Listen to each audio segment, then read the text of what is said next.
મારું નામ છે છાયા, છાયા ગામેતી. હું હાલ 22 વર્ષની છું. મારી 18મી વર્ષગાંઠ પછી 2 મહિને મારી જિંદગીનો સૌથી અગત્યનો બનાવ બન્યો. આજે મારા પતિના આગ્રહને વશ થઈને હું એ બનાવની વાત કરવાની છું. તે વખતે અમારા કુટુંબમાં હું, મારા મોટા ભાઈ ચિરાગભાઈ અને રીના ભાભી એમ 3 જણ હતા. હું 12મા ધોરણમાં ભણતી હતી. ચિરાગભાઈ મારાથી 6 વર્ષ મોટા હતા અને નાની ઉંમરથી પિતાજીનો ધંધો સંભાળતા હતા. ભાભી 21 વર્ષના હતા અને ઘર સંભાળતા હતા. 2 રૂમ અને રસોડાવાળા એક નાના મકાનમાં અમે રહેતા હતા. ભાભી સાથે મારે સારું બનતું હતું. એમના લગ્ન વખતે હું 15 વર્ષની હતી. બાળપણને ધકેલીને જુવાનીએ મારા બદનનો હવાલો લીધો હતો. 4 વર્ષથી નિયમિત માસિક આવતું હતું. મારા મકાનની ચારે બાજુ જંગલ ફેલાઈ ગયું હતું. છાતી પર નારંગી જેવડા ગોળ મટોળ ઊભા રોગી આવ્યા હતા. ક્લાસના છોકરાઓ અને આસપાસના લોકો જ્યારે મારા પર નજર માંડતા ત્યારે મને શરમ આવી જતી હતી, પણ સાથે સાથે દિલમાં ગલી ગલી પણ થતી હતી અને મકાનમાંથી પાણી જમવા લાગતું હતું. તેમ છતાં પ્રણય ક્રીડા એટલે શું તેની મને ખબર ન હતી. ભાભી મારાથી 3 વર્ષ મોટા હતા અને ખૂબ શરમાળ હતા. દિવસ દરમિયાન એ ભાઈ સાથે બોલતા નહીં, પણ રાત્રે મોડા સુધી એમની વાતચીતનો અવાજ હું સાંભળી શકતી હતી. હવે જો વાતચીતનો અવાજ સાંભળી શકાય તો પ્રણય ક્રીડા વખતે થતો અવાજ કેમ ના સાંભળી શકાય? આ અમારો રોજિંદો પ્રોગ્રામ જ બની ગયો હતો, જેમાં લેસન કરવાને બહાને હું જાગતી રહેતી હતી. બાજુના રૂમમાં ભાઈ ભાભી ચૂપચાપ સૂઈ રહેતા. લગભગ કલાક પછી ખુસપુસ વાતચીત શરૂ થતી. પછી બચ્ચીના પૂછપૂછ અવાજ, બંગડીના ખણખણ અવાજ અને ભાભીની ઝાંઝરનો છમછમ અવાજ આવતા. જો ભાભી આનંદ માણે તો પછી હું કેમ રહી જાઉં? કાંઈ ના સહી, હાથ સહી. ભાઈ ભાભીની પ્રણય ક્રીડા સાથે હું હસ્તધૂનન કરી લેતી. એમને એમ 3 વર્ષ વીતી ગયા અને હું 18 વર્ષની થઈ.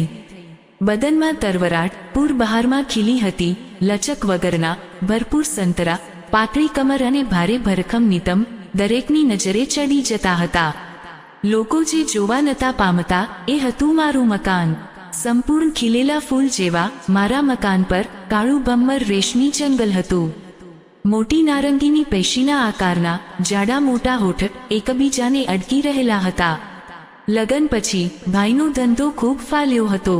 હવે એ મને વારંવાર બહાર ગામ જવાનું બનતું હતું.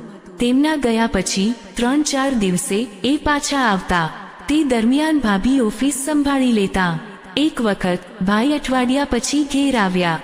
તે રાતે ભારે ધમાચકડી સાથે એમણે પ્રણય કર્યો. બાજુની જ રૂમમાં જુવાન કુમારિકા એકલી છે તેનું એમને ભાન ના રહ્યું. બીજા દિવસે સવારે ભાભી રસોડામાં કંઈ કરતા હતા ને અકસ્માતે મારી કોણી એમના સંતરા સાથે અથડાઈ. ઓય માં કરીને એ બેસી પડ્યા. હું ગભરાઈ ગઈ. શું કરું એની મને સમજ ના પડી. મેં પાણી લાવીને પાયું અને પૂછ્યું, શું થયું ભાભી? મારી કોણી વાગીને. થોડી વારે એ બોલ્યા, જરા જોરથી વાગી ગઈ. મેં તરત તેમને કહ્યું, જોવા દો મને, અને જરૂર પડે તો દવાખાને જઈએ. દવાખાને જવાની ભાભીની ઈચ્છા ન હતી. કેટલી હા ના પછી એમણે મને તેમના સંતરા બતાવ્યા. તે જોઈને હું ગભરાઈ ગઈ. બંને સંતરા પર મૂઢમાર માર્યો હોય એવા ચકામાં પડેલા હતા. 1-2 જગ્યાએ નખના લાવુરિયાથી લોહી પણ નીકળેલું હતું. આશ્ચર્યથી મેં પૂછ્યું, આટલું બધું કેવી રીતે વાગ્યું? પડી ગયા હતા કે શું? દુખતું નથી? ના રે, આ તો પ્યારના ઘા છે. બહુ મીઠા લાગે. પ્યાર તો જાણે સમજી, પણ આ ઈજા તમે નહીં સમજો. હજી કુંવારા છો ને, એટલે પરણ્યા પછી વરનો હાથ ફરશે ને ત્યારે બધું સમજાઈ જશે. તે દિવસે પહેલીવાર ભાભીએ પ્રણયની વાત છેડી હતી. અમને બંનેને શરમ આવતી હતી. મેં કહ્યું, ના, અત્યારે જ કહો અને સમજાવો. પરણવાનું તો ક્યારે બને? બહુ રાહ જોઈ, હવે ધીરજ નથી રહી. હું જાણું છું રોજ રાતે તમે અમારા અવાજ સાંભળો છો અને બેચેન થઈ જાવ છો, તેની અમને બંનેને ખબર છે. તમારા ભાઈ સારા પાત્રની શોધમાં જ છે. પછી તો રોજ રાતે, એમ કહી ભાભીએ મારા ગાલ પર ચીમટો ભર્યો અને ખિલખિલાટ હસી પડ્યા. પછી રોજ રાતે શું? ભાભી, મને કશી ખબર નથી. મારા ચહેરા પરના ગંભીર ભાવ જોઈને એ પણ સિરિયસ થઈ ગયા અને બોલ્યા, છાયાબેન, પ્રણય ક્રીડા એ બહુ પવિત્ર વસ્તુ છે.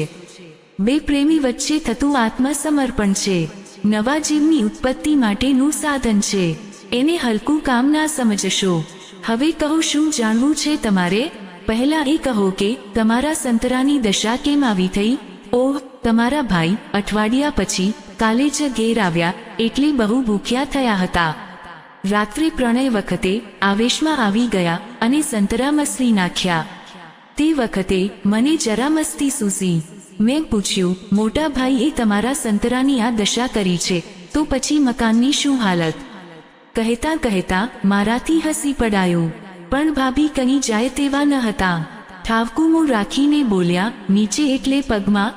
પગમાં કંઈ નથી થયું. પગમાં નહીં, હવે એનાથી ઉપર ત્યાં. ઓહ, એ જગ્યા. શું કહે છે એને? મને નામ બોલતા શરમ આવે છે. એકવાર બોલશો પછી શરમ નહીં આવે. મહાપરાણે, હું ધીરા અવાજે બોલી. આખા બદનમાં જણજણાતી ફેલાઈ ગઈ. મોં લાલ લાલ થઈ ગયું. ભાભી સાથે આ વાત થયા પછી થોડા દિવસોમાં જ ભાભીના ભાઈ વસંતભાઈ અમારે ત્યાં આવ્યા.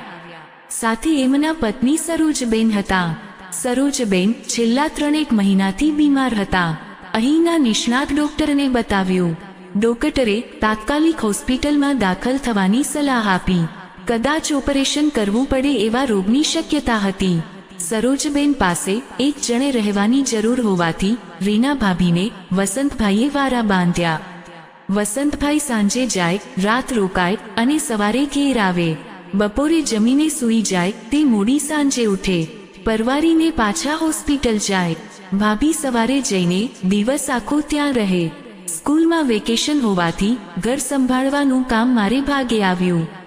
વસંતભાઈ સાથે મારે કોઈ પરિચય ન હતો, પરંતુ રોજ હું જમવાનું પીરસતી એટલે વાતચીત કરવાનો મોકો મળ્યો અને ધીરે ધીરે ઓળખાણ થઈ.